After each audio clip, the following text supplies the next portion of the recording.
You are listening to the Innovating Cannabis Podcast, where you will meet entrepreneurs, cultivators, scientists, doctors, and inventors in the cannabis industry. Welcome. I'm your host, Pam Schmiel. As Europe builds out a medically driven cannabis market, Sita Schubert is helping lead the charge. She's the founder and secretary general of the EU Medical Cannabis Association and a seasoned pharmaceutical executive with a legal background. Her consultancy played a key role in helping Tilray establish itself as a leading operator in the German market. In this episode, we discuss the current state of the European cannabis industry, what it takes for outsiders to successfully enter the market, steps needed to harmonize regulations across international borders, and insights from her participation at the recent Global Cannabis Regulatory Summit in DC. Let's welcome Sita Schubert. So my name is Sita Schubert. By training, I'm a lawyer, a fully qualified lawyer. I'm coming from the pharmaceutical industry. So I was managing a pharma company by myself for more than 15 years. And I have now a consultancy business, which is introducing international companies to Germany. And since 2016, I'm also engaged in cannabis. So I have been establishing, Tilray Germany, and from there it picked up, and then we did it successfully. As you know, Tilray was very successful with the market entrance because they were GMP1 certified, which means they entered the stock market as a pharmaceutical company, not as a cannabis company. And from there, we get a lot of engagement. So the major companies we are familiar with. And in 2019, I thought, we need like a kind of interest group also in Europe, because it was clear that there will be things happening, we will be somehow mastered, etc. So I thought, being a part of that is better than just to listen it. And so with at that time major clients and also companies I knew, I have initiated the idea of having a non-profit association in Brussels. So I set that up, so we are the one which are in the transparency register, which is recognized by the King of Belgium, by the Ministry of Justice. We have statutes, and from the very beginning, my purpose was not only to have an industry interest group, but I wanted to have like a one voice approach, which means that we are welcoming pharmaceutical association, which are also part of the association. We have patient association, doctors associations, and we are helping national organizations to establish themselves. So we are sharing our statutes, or if they need some help, so that they can become one day also members in the European Association. So, in Poland, in France, so we are supporting also here so that they can establish themselves quickly as possible and then join also forces on a European level. Okay. The purpose is we are preparing white papers. We are also invited to hearings, governmental hearings, where we can explain, what kind of opportunities are, how to deal with the problem. And also, of course, I'm explaining the German situation, which at the end is as it is, because one patient claimed himself up to the Supreme Court. And then the legislation had to adopt to the Supreme Court, so they could not move anymore. So sometimes it's recommendable also for a government, maybe to liaison with patients, with doctors, with companies, and to understand what could be a good way for their country to have the access for patients, instead of at the end being decided, and one day definitely on a European level. So I think this is what we are promoting, what we are sharing. We are sharing information. We are supporting patients, patient groups, and of course we are listening, where there are problems in market access, how we can help. We are all, for pro bono. So we are, it's not my main job. I have my job, my law company, and my company, and this is just, we are dedicating time and efforts, to bring the situation in Europe forward. Certainly, we are very much promoting the German model, where it's not only the access, but also the reimbursement, because this is also a key pillar. I think it's really important that things are moving also in a direction for patients. And I think if we are not understanding that they are the key point, and I think this is, I think, a lot of problem with companies who, let me say, they are coming with a recreational mindset, coming to Europe, finding themselves in a pharma field, and then they are not really getting the point, to be honest. The responsibility versus the patient is really tremendous. And I think this is why they are not getting the point of how important regulations are, how important standardized quality is. And I think this is something which everybody who is entering Europe has to understand that.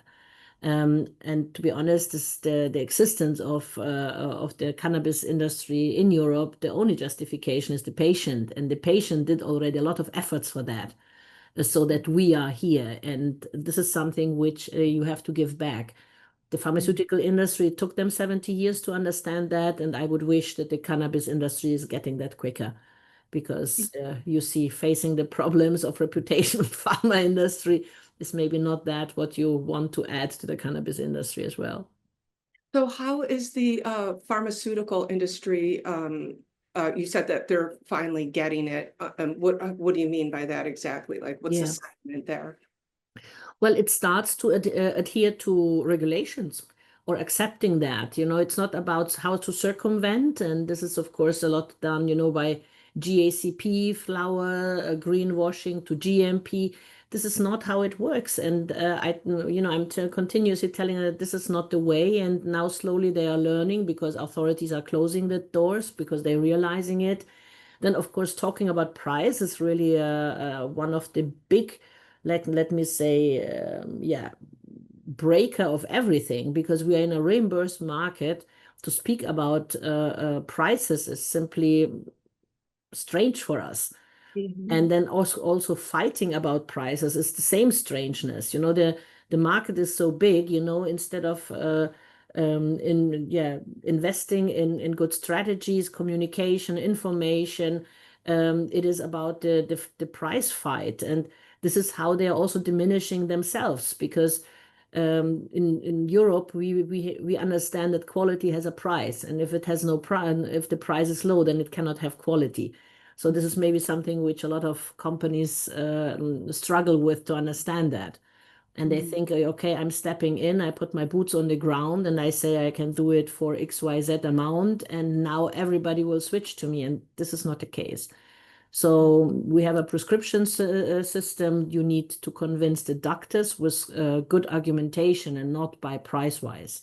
And this is also to the way how to destroy the market, because if this is becoming a commodity, then there's no place for that, and definitely not in reimbursement. And what about patient access? Where is the blockage in the pharmaceutical distribution supply chain? There is no blockage.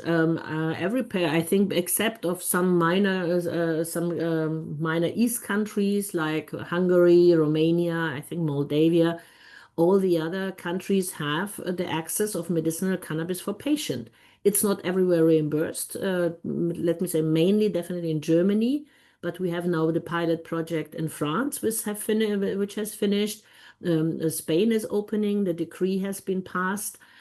So we have a lot of potential here, but I think the convincement is another one, and you have to come with medicinal arguments, with how to treat, what are you doing, what can your plants be. They have to be high quality, GMP manufactured, good manufacturing practice, not just to think I throw something on the market and somehow, somewhere, by someone it will be consumed.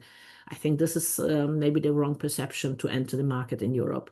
Yeah. And sometimes they hope it will switch to the US market, but I think this will never happen. So No, I hope it doesn't happen, because I think the European market, and I think a lot of people believe this, that the European model started out right for everything that you're saying, and that the mindset in the United States isn't GMP or agricultural focused, because we aren't required to, but people know they should start with that if they want to move internationally, like get it all set up and be. So we do know that, but I guess a lot of people are rushing, thinking Mm. Correct. I think, Pam, the biggest misunderstanding is that they think regulations are an opposing thing or an obstacle. And this is what I'm trying to explain to them, that this is at the end your safety net. Because if you are adhering to regulations, nobody can tell you that your product is not able to enter the market. But if you just do the try and error, and I do something, and let me say, I make a cake in my kitchen and I think I can sell it professionally. And then somebody will say, well, what about the hygiene standards? And what about this? And what kind of eggs did you use? Are they, were they, in their shelf life, etc. So if they have to learn that piece by piece later on, I think that is the biggest obstacle in your business plan, because you brought investors on board, you explain them a story, you want to adhere to that story. And then you learn piece by piece, that this is not applicable. You disappoint investors, which I think happened to the industry very, very much, about the kind of, I think, a mixture of overselling and a kind of missing knowledge about different markets, and then just talking about potentials, but not about targets. The word cash flow is not existing somehow. So, this is something where I think it's very sad that I think this unbelievable potential what the market has will maybe never be exploited, because the investors are so disappointed about that. And I'm sure, looking at the end at companies, how much, they went forward. They are developing already. They're working on rare disease products, which I think everybody who saw, which was the biggest deal in the past, even in pharma, was the purchase of GW Pharma by Jazz Pharmaceuticals. So at the end, you have the road trip where to go. Yeah. And to distinguish and to distribute all your efforts on 1 million products which will not enter the market is maybe not the right concept, not for Europe. And I think, to be better advised and to listen, and to consultants, and not only how to find an escape, but in how to circumvent something, but really listening and what brings you forward to a sustainable business plan with a sustainable company, which has an asset and a value by itself by establishing such a company. Because what you are establishing in Europe is you establish a pharmaceutical company. And now tell me how this would have been possible without that. To establish in general, a pharmaceutical company is okay, 800 million on the deck, and nothing for certain. So that's a standard way to establish a pharmaceutical company. And now you get with a 2-digit million amount, you are able to establish a pharmaceutical company, having a market, having products, having solution of unmet medical need for patients. I think it is such an amazing chance to have. And this has been, in several cases, disappointed, unfortunately. Yes. Since we're talking about US companies coming in, and I've heard like some MSOs, multi-state operators, have been sniffing around over there and things like that, and understanding what you just told us, how they should approach entering the European market. Like if you were a company or a brand, what is the first step that they should take in? I mean, obviously learning everything, but make connections there. Is it probably through the European? Of course, we are always open to speak, but let me say it starts first that we get, of course, a lot of requests, and it has not even a signature. By internal policy, we don't answer such kind of emails. Then you have like, okay, I'm a big distributor of 20 tons of, and by the way, gmail.com and Susie Miller. Okay. Yeah. And I would like to know, and I would like to have support to sell my 20 tons of. Well, this is, I think, the wrong approach for a nonprofit association. We are not allowed to make any kind of commercial consultancy simply of antitrust reason, and we follow that. We are very adherent to compliance and regulations. We are in Europe. So yes, this is how we are doing it. So I think the minimum respect is, to explain to us who are you, give us a credible website so that we can be aware. In best case, make a little intro of a 2-3 slide presentation to make the other party understanding what are you really, because maybe what a distributor in US means something else than a distributor in Europe. So in order to maybe exploit a kind of first understanding. And then I think it's really very important to find the right consultants in the market who bring you forward because they're experienced, they know what they are talking, and not that they are learning with you on the way. So I have been also approached by companies that, okay, let's merger for cannabis consultants. And when you ask what kind of, okay, who are your clients? Okay, we are on the way. Okay, and what kind of experience do you have? Yeah, we're in a learning process. Okay, so this might not be the right one to bring you forward and to make you successful. And I think everything is also aware, look at the European good distribution guideline is in the web. The good manufacturing guideline is in the web. You make yourself so already familiar what kind of yeah, considerations you are meeting there and what to prepare for. And yeah, I think it's always very valuable that you have an exchange with patients, as I said, because then you maybe understand that what is really needed, and definitely not 25 brands with what kind of ever funny pictures, because we are in a magistral preparation, which means whatever you deliver, it will be exchanged to a pharmaceutical white yeah, white container and a red cap, and that's it. So instead of wasting money here, I would also maybe not recommend to waste millions in I don't know what kind of apps which the doctor shall look at. Make yourself familiar what is the day life of a family doctor, and it starts with 7 and ends with 10. And then when he's home, maybe he just want to say kiss his wife goodbye or good night, or his kids. He will not start at 11 to look at your app how to prescribe your glorious products.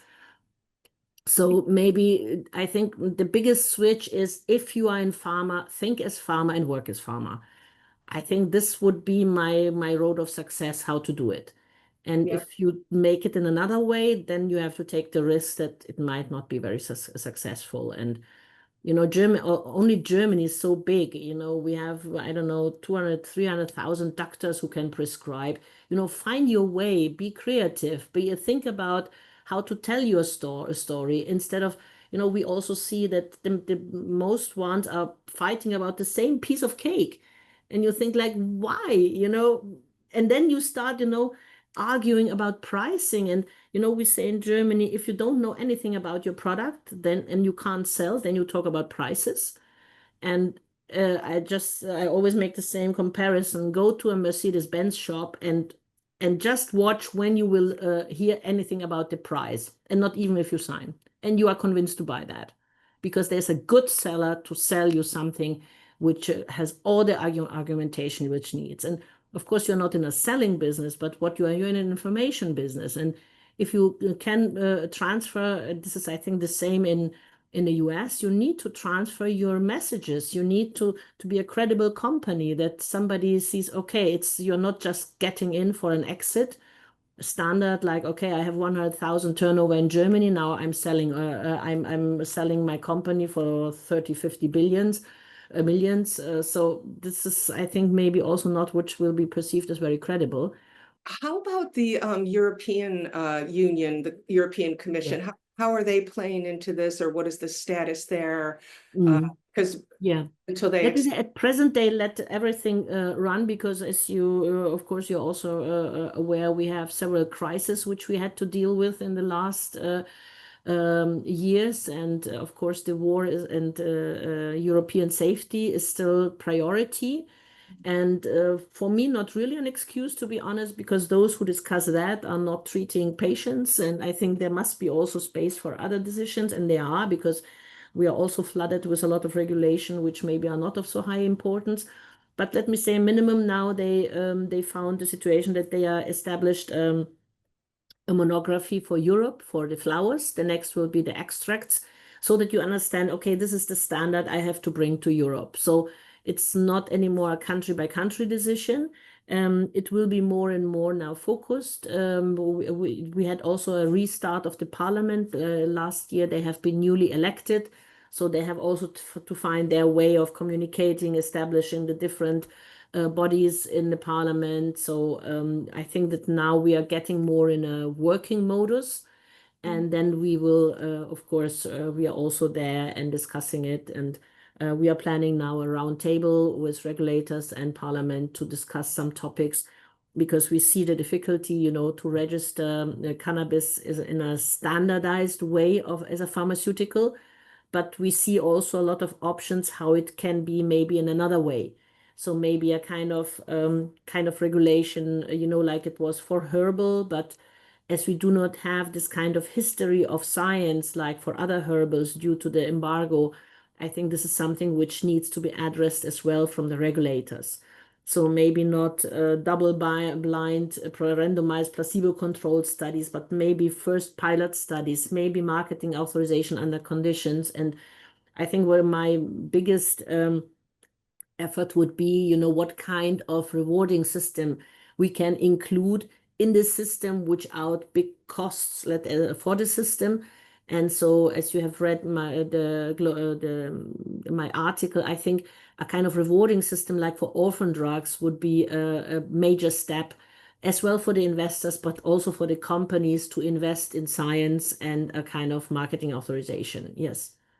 Oh, And then okay. establish, a long cycle for the product. So if you have like a limited time of exclusivity for your indication for your product, this can of course foster investments into your scientific work, but also can reward from the system that you are doing this kind of efforts. And we have now a very, let me say, broad situation of, flowers can enter when they fulfill the quality standards, but I think not that this will be the end of the story. France already started, to reimburse by indication who have proven it.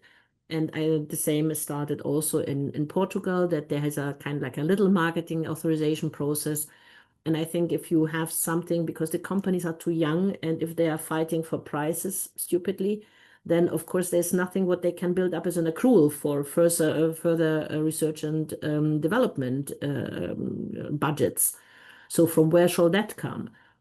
And so I think if you're lacking fantasy, what kind of indication you can see? B Farm has already pre-approved before the entrance for more than 40 indications where they have considered a special permission for medicinal cannabis for patients. So there is already a kind of little road track where you can go because the regulators are already convinced that there is a kind of there's a chance that this plant, which is really very blessed, can give a relief and can be prescribed as a medicinal solution for patients. So I think there are so many chances, so unbelievable, and I think too few things which are going maybe in the right direction also in a future-oriented way and sustainable way, to have a company also maybe for the next 20 years and have a great way to bring also something back to the society. How is the UN and the drug enforcement, international drug enforcement, where do they need to be, and what do they need to do to unlock international trade, or what is their current stance? What do we need from them, or do we need anything? Nothing. No, I don't think so, because we have the single convention. This is set since 1961, has never been replaced by a better one. I think they have lifted, the schedule, for cannabis, to be for medicinal cannabis. I think the road is there. I think it is more about the countries who have to see if they made their homeworks, because there are some who have subscribed but not signed the treaty, or they have signed but not not adopted. So I think here everybody can just look into the website of the International Narcotic Control Board, and there's the list of countries who might maybe adhere better as they have it now. But I think from them, I don't think we need really more support, because then when we go to healthcare, then we are in a national setting. And of course, every nation is entitled to regulate their healthcare system in a national-based approach. And here, I think then the countries are more requested how do I deal with that? And when you see that, from agricultural perspective, you can give growers a chance. You can give your industry a chance to give, sorry, to give access to patient. And third, you have even a solution for unmet medical needs. So you're addressing as a government or as a country so many needs, which at the end all your voters would buy in. I think here is, I think the homework to do less, I think, on an international level, because here at the end, the most are aligned. The regulators are clever. They know about the benefits. So I think the most important part is also not to take it as a religion. So some are against or not. I think, like everything, you first look at it without prejudice and then you decide. I think it's a better way than first to decide and then to find arguments for or against.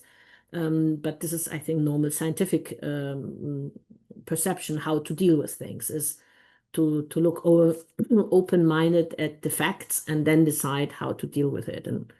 And here I see, a lot of opportunities. You can maybe discuss it on a recreational level, but this is not my business. I'm talking about the medicinal one. And here I see really so many patients taking benefit of it.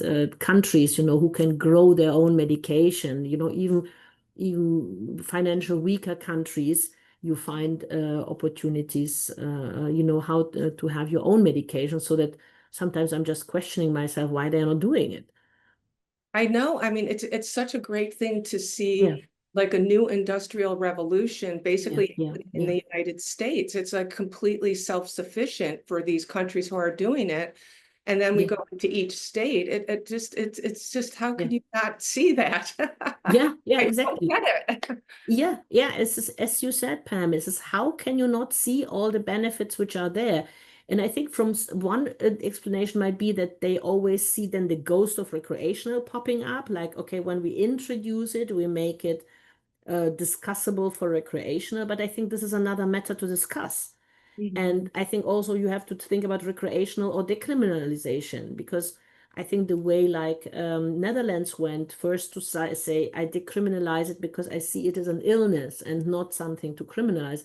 I think this was already a right step, even if I'm not, promoting recreational use. But I think this is another step of another steps of discussion and other levels of discussion. But first, let's start with that which is obvious, and these are the benefits for a lot of unmet medical needs which we see and which can be addressed, and to may formalize it and to give safety for the companies who are making all these efforts, for the growers who are doing an amazing job for this really very diva plant, because it's really, it's not like just having broccoli in the garden. And and then to meet all the demands on quality is already amazing what they are doing. And the next is really all the amazing brains, to perform it and to transfer it to a higher level, to have it as a medication. I think this is already so much creativity, so much cleverness in the industry, so many smart and people which really never might receive the honor and admiration they deserve to.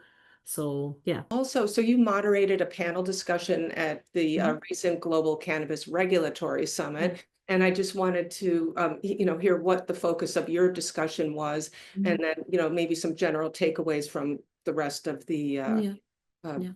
Yeah, well, the panel was exactly like what we discussed, is how important quality is. And at the end, the quality part is decisive. Look, if you're going to a shop and you're buying eggs here and there, and the one owner say, okay, I'm taking care of my chicken and I'm keeping all hygiene standards, and I'm purchasing corn for the chicken, which is really well recognized, no impurities, no kind of toxicity.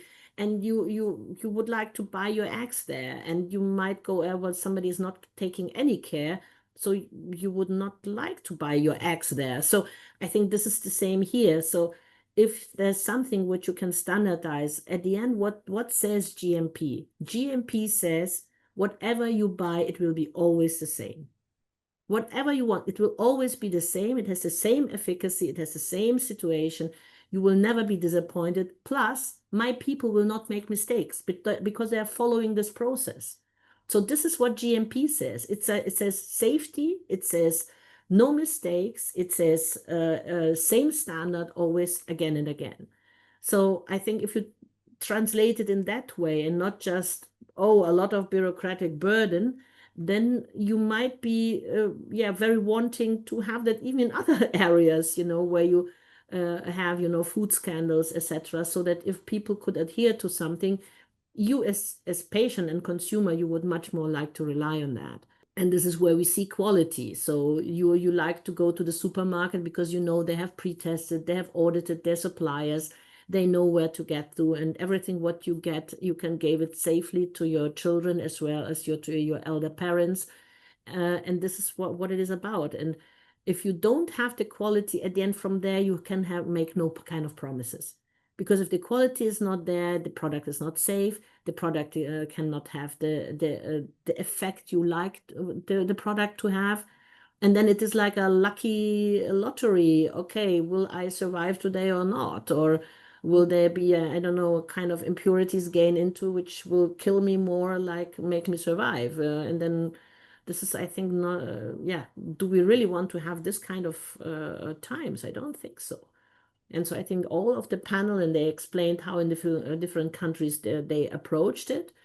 And some are a little bit more mature, some less. But I think the learning was that the standardization and quality is a key point to have quality. And we have it in cars, if the cars will not be checked, how the brakes are working, how the motor has to be, what kind of cars would we drive? It will be always a lucky situation if we survive every day or not. So, yeah, this is at the end, the key message is that quality means something, and it's not just a cost. The quality is an investment in your product to achieve that what you ever want to. I think the goal of the summit was to, in the end, create another international association of sorts that now brings it on an international level, which would put all the other national group underneath it to as a think tank or as a reputable source. Okay, so is that happening then? Is that in process of happening? I think this is the process where we started now, and this is at the end, of course, also by the organizers. We have what is really very, very exciting. We have a joint WhatsApp group, so all this big bunch of people are feeding it. Okay, have you heard this? This is now upcoming. Here we have now new regulations. I think this is the information level increased significantly, I think also between countries. And I think the next one will be really to have also more regulators on board. And we told her that we will start with that from an association, and we are welcoming, of course, everybody to join that. Is to exchange, on these ideas what we are developing. Because we shall not wait that they will come up for a great idea from us. And maybe it will be not our idea which will be at the end the one, but maybe we can go a joint way and look what is possible and what not. And I think to encourage this young industry to fulfill the promise which has started, everybody has to move. Also regulators, countries, governments. Otherwise, they are really missing a big chance out. And we see that in pharmaceuticals, the prices are permanently increasing because maybe here we are a little bit overdoing it. On the requests what the companies have to fulfill. And this is why we see that only big and bigger companies can establish just to meet all these demands. But I think here we can also start from small, and all the companies who are in Europe fulfilling already the standards for a pharmaceutical company. So I think the next step is, how to establish something which is sustainable beyond flowers and extracts. I think this shall be the vision of a company who want to survive in the future. Yeah. What do you mean sustainable beyond? You mean like future type of format? Because I don't believe that the countries will leave that to the open end for all the time. That we're in the next 30 years we are still selling flowers and extracts. I think they are giving companies time to think about what will be the next step. So for the first, let me say, emergency case, coming from pharma thinking, you have a 20-year plan.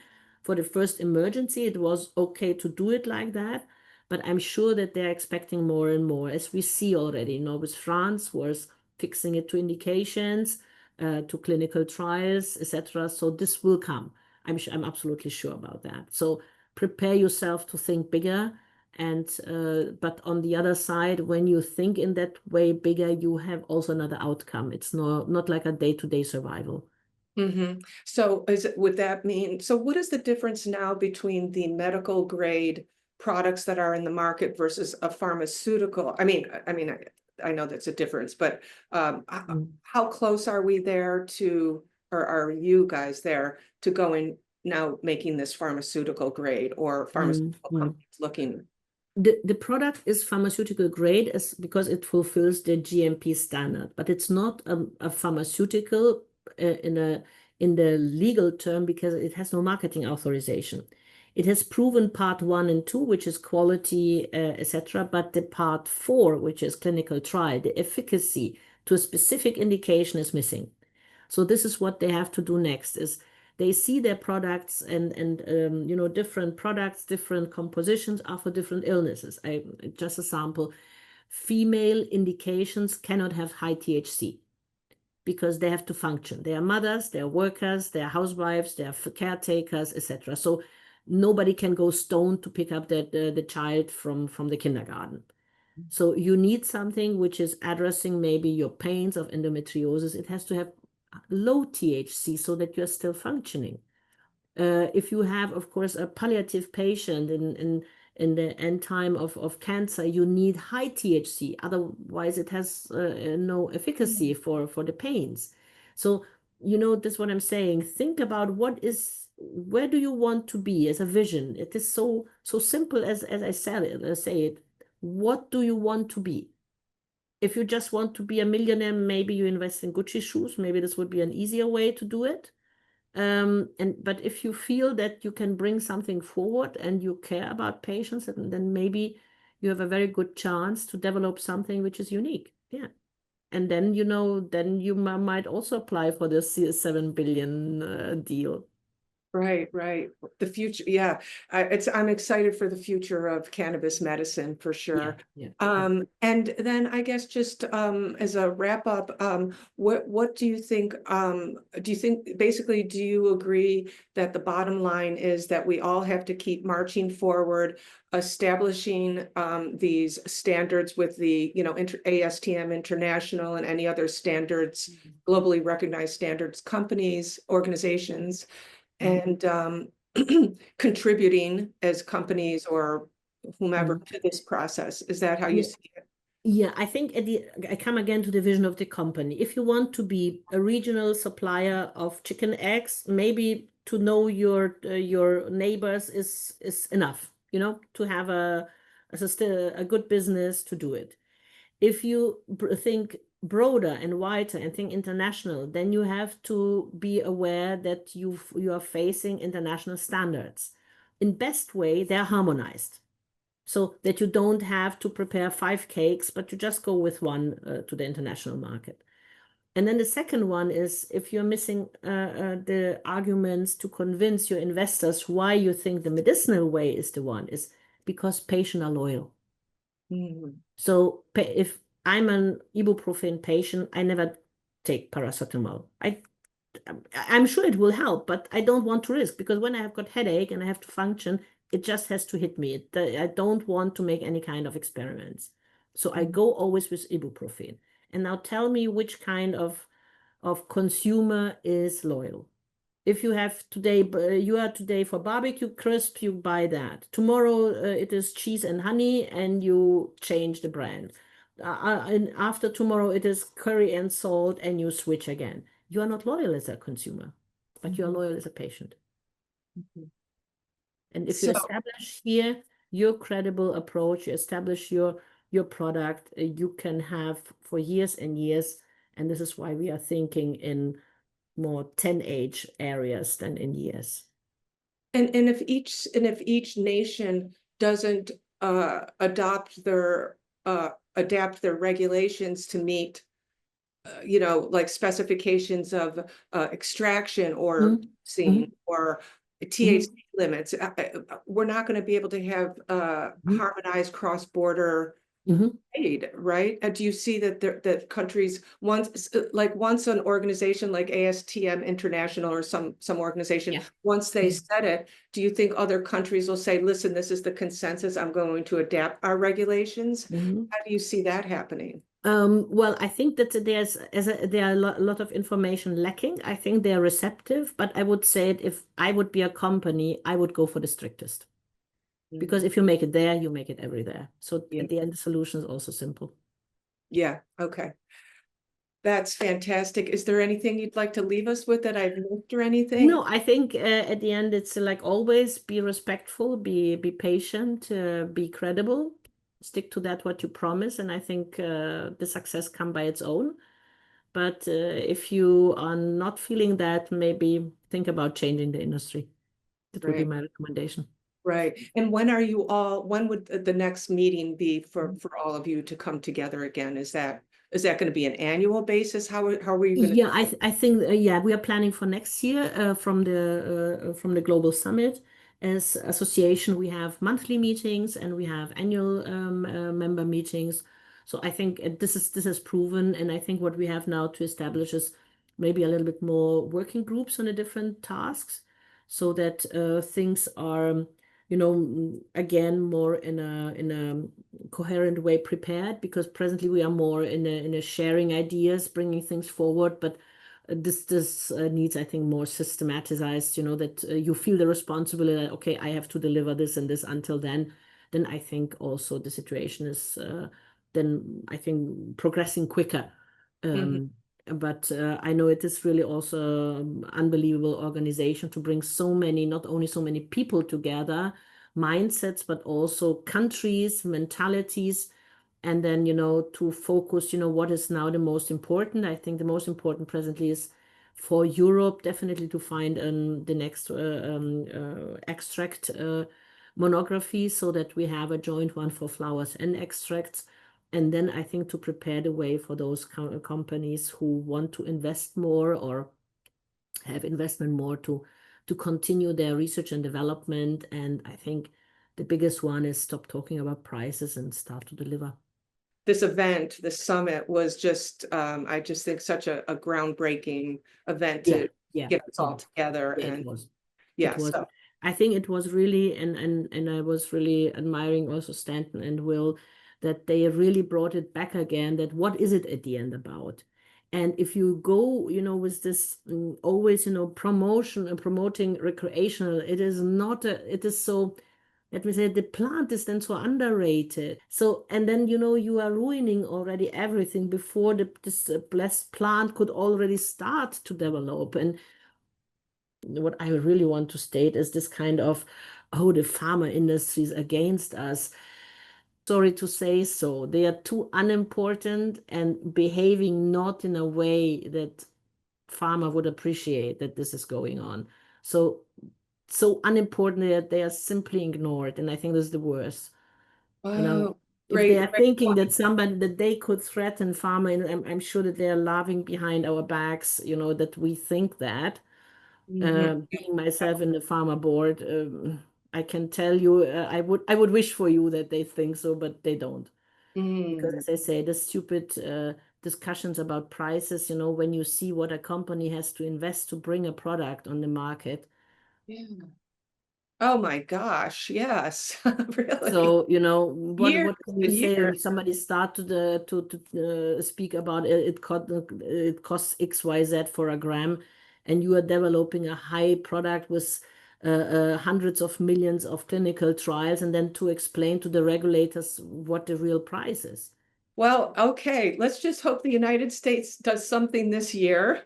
Yeah, even if not, I think if the companies who are investing in that, if they stay on track and if they see the chances, which are not only in the US, but they are globally there, and continue their path, in doing right, I think they can do a tremendous job.